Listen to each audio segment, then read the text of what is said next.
eu defendia que o voto não fosse proporcional, que fosse um voto unitário, que fosse assim como nós votamos, não é?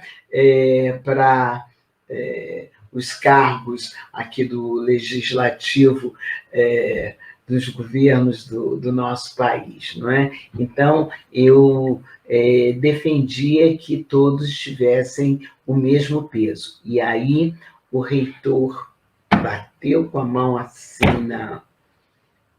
na mesa, ele disse: professora, a senhora é uma populista, retire-se.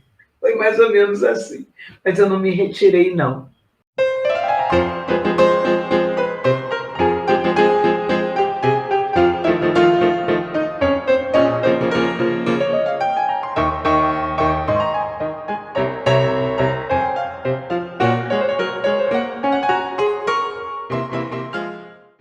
A Unirio, como universidade, como Unirio, ela surge em 1979.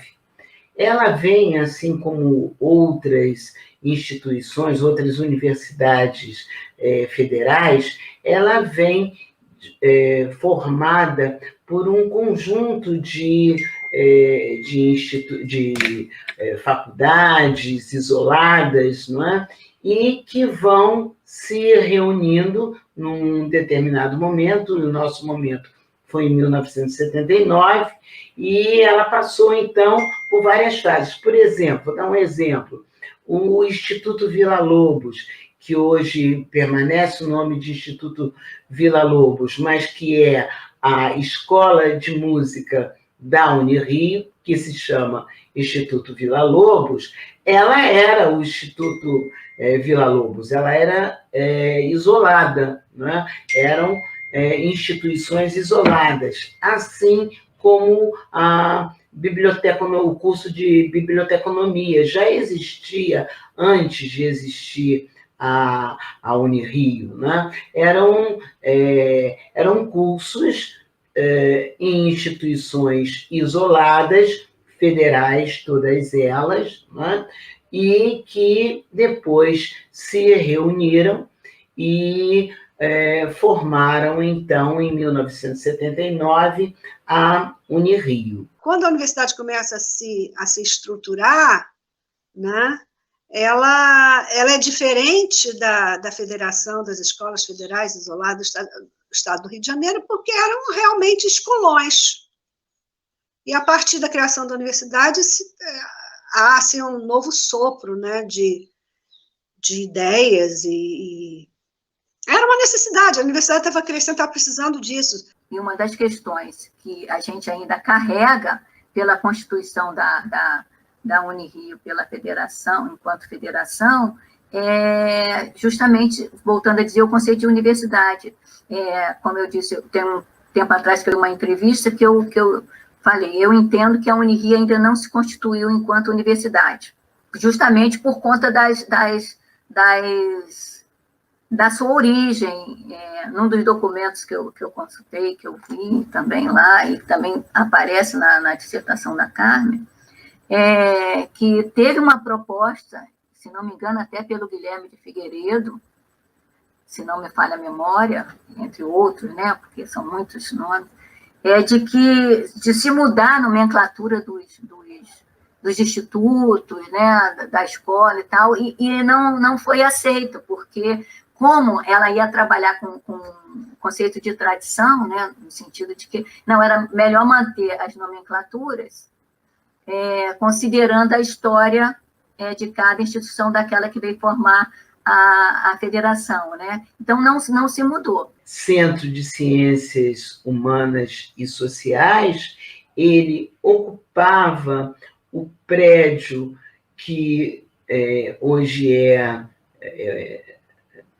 da nutrição, não é? Que foi também um prédio anteriormente, dividia a nutrição com a parte administrativa, e o CCH ficava nos 2 últimos andares desse prédio.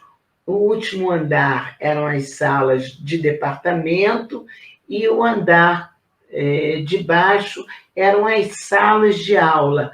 Para que cursos? Cursos de arquivologia, curso de museologia e curso de biblioteconomia. Esse era o CCH.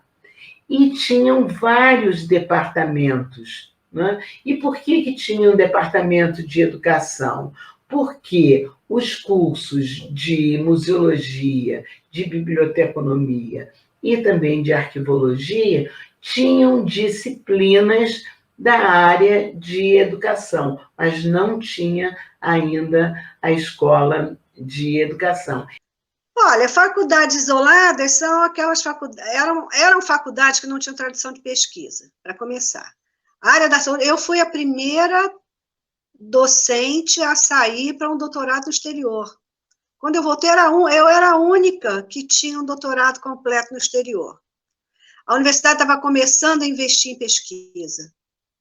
E estava surgindo um programa de capacitação docente da CAPES, que eu me beneficiei. Eu fui a primeira a ser beneficiada com esse programa da CAPES na Unirio, que já era a Unirio, né? Então, o investimento em coisas que eram de uma universidade, né? Ensino, pesquisa, extensão nem tanto, mas extensão se fazia pela assistência. A medicina levava a extensão no assistencialismo, né, no hospital. Mas pesquisa era completamente incipiente. Não tinha nada de pesquisa.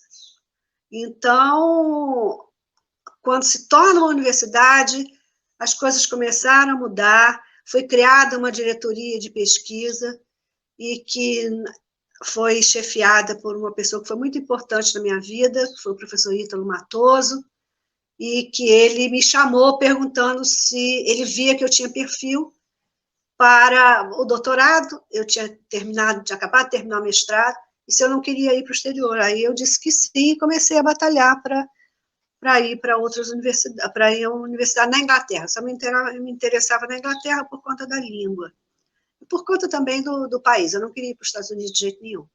Quando eu voltei em 85, eu fui convidada para ser diretora de pesquisa. Aí eu acompanhei muito bem o desenvolvimento da pesquisa, da produção de conhecimento nessas áreas do CLA. E também já havia o mestrado em enfermagem, foi o primeiro da área da saúde. Então, começa a crescer a pós-graduação e a pesquisa na década de 80. Eu acho que isso transforma a universidade. Não foi só mudar de nome e mudar mais tarde de regime jurídico, mas mudar o jeitão da universidade, mudar de um conjunto de escolas para uma universidade voltada também para pesquisa, para pós-graduação. Um dos reitores, né, em 1993, ele me convida para assumir a direção do departamento de extensão ligada à pró-reitoria, como eu falei, de pós-graduação e pesquisa, né? E aí pode haver uma questão, né? Ora, você que era contrária, né? Questionadora, por que aceitou? Porque as pessoas não acreditavam na extensão universitária. Achavam que era uma coisa de menor importância, que a pesquisa que era o mais importante. E eu considerei que, como nós já vínhamos assumindo um trabalho com um grupo integrado e junto a comunidades, que era um momento de fazer valer a importância da extensão. Era um desafio de mostrar que a extensão ela era importante, né, para o compromisso social da universidade e para a formação de futuros profissionais comprometidos com a transformação da sociedade. A universidade era muito elitizada. Eu sempre dei aula no curso de medicina e o que eu tinha de alunos era... O conjunto dos alunos era completamente diferente do conjunto de alunos de hoje. Era uma plateia de alunos brancos, de classe média alta, que conseguiam passar no vestibular muito difícil para medicina.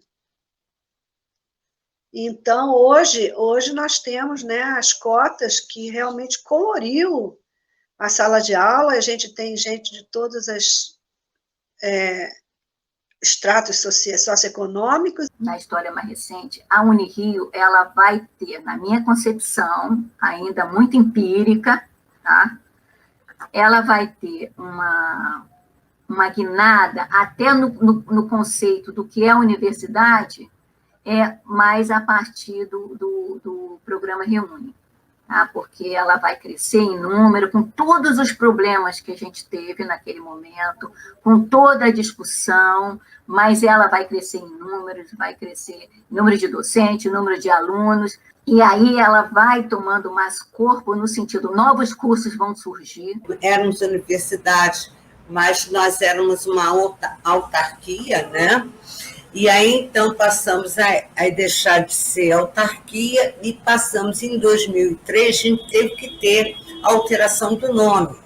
Então, a gente manteve a sigla Unirio, porque já era conhecida, não tinha sentido nós mudarmos a sigla, e passa, então, a chamar-se de Universidade Federal do Estado do Rio de Janeiro. Depois foi modificando ao longo dos anos, e aí, então, a gente passa depois de alguns anos, começa a surgir a escola de educação, depois veio do direito, e aí, então, houve a expansão, né, da educação superior. Entretanto, houve um aumento quantitativo, mas assim, muito grande, né, em relação aos cursos que eu já mencionei logo que eu cheguei à universidade. Houve um aumento significativo desses cursos, né? E o que ocorreu? Os recursos, como a gente imaginava, esses recursos não foram aqueles esperados.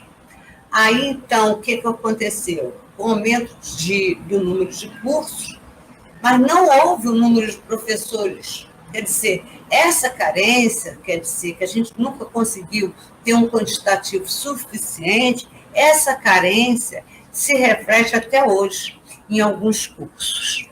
Todos eram médicos, os candidatos eram médicos, eram 6 médicos, né?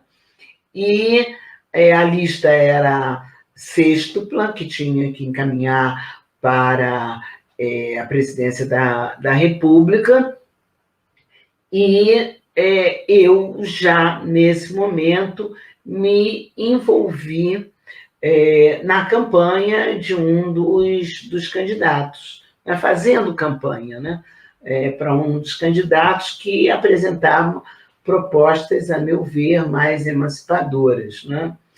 E ganhou esse candidato que eu apoiei, que muitos na universidade apoiaram, porque era médico, mas se ganhou porque muitos apoiaram, logicamente.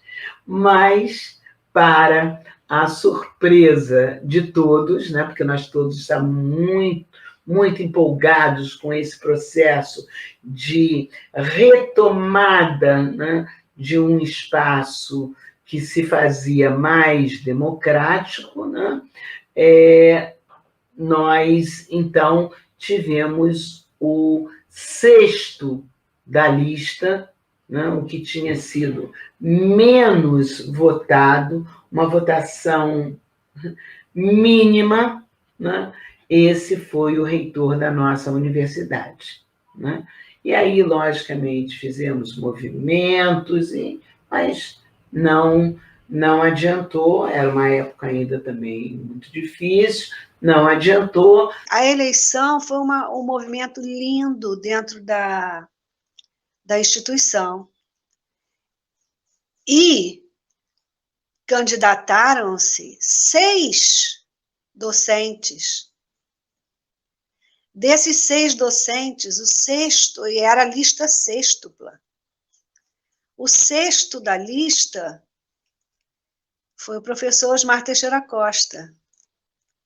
E ele era médico, obstetra, do Gafré, né, professor da Escola de Medicina, e dizem que ele era médico da esposa do ministro da Educação.